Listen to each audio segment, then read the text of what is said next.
Hello everyone, Mimikins here. Today I'm going to be looking at Dragon Elemental Dual Blades. I thought I'd look at different dual blades just to compare them and give options for use. I did manage to get the Kjárr Daggers Dragon in my last 80 kulve Taroth runs, so today I will cover 3 of the top Dragon dual blades and my thoughts on them. I use level 2 Marathon Runner in each of my builds, which enables me to stay in demon mode longer for the strongest dual blade attacks. The stamina reduction caps at 50%, so level 2 can cap by using dash drinks or being buffed by another player through wide range or hunting horn buffs. Sometimes the Palco, if you're using the Coil Orchestra, will also buff you with stamina reduction. Decimation claws from Nergigante were a favourite early game as they have a large blue sharpness bar and didn't need handicraft or protective polish to perform well. They also came with very high raw damage without any negative affinity. Here is an up-to-date build for them. I've augmented with affinity for a 95% critical rate, which helps feed into both the critical boost and critical element from the 2 parts Wrathful set. Decimation claws have good raw and element, but my main gripe with the weapon is that it cannot reach white sharpness, therefore it loses out on extra damage modifiers. I do love this model though, and for fashion hunters wanting a Wolverine feel to their hunts, there's no weapon quite like it. When deviljho was introduced, he brought with him some new dual blades, Wrathful Predation.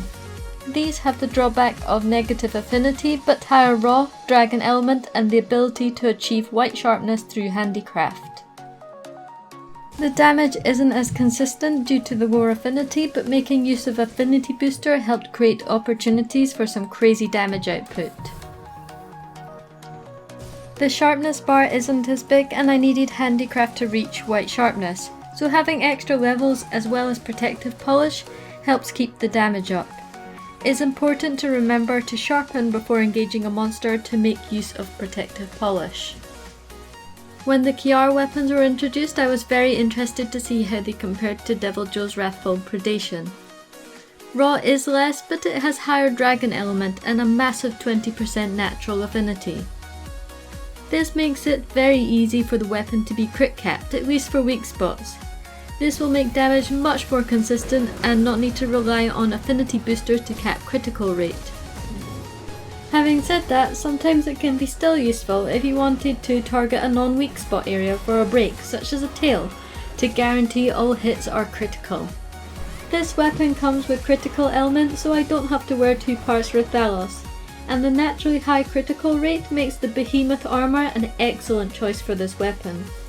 Not only will you get Master's Touch for negating sharpness loss on critical hits, but the armor set contains many DPS skills which are hard to come by in dual form for the majority of players. The damage is lower crit versus crit when compared to the Wrathful Predation, however this weapon will deal more consistent damage and won't need to be sharpened as often due to Master's Touch and 100% crit rate on weak spots. This is very convenient and helps make this weapon much more appealing. Low maintenance weapons always get a thumbs up from me. It helps keep immersion in the battle and saves time. Has anyone else forgotten to use protective polish before engaging a monster, or even had the monster change rooms as soon as you finish sharpening? This build will save you from that inconvenience. The build is optimized for either using attack or health regen augment, however if you've already augmented with affinity, or wish to add in extra utility skills such as health boost, some critical idols can be swapped. This weapon is worth using if you got lucky on the drop, especially if you love low maintenance weapons. Arch-Tempered Kulve will be returning on the 25th of January for console players. I wish you all good luck. Thanks for watching, please support the channel by liking and subscribing, and I'll see you next time.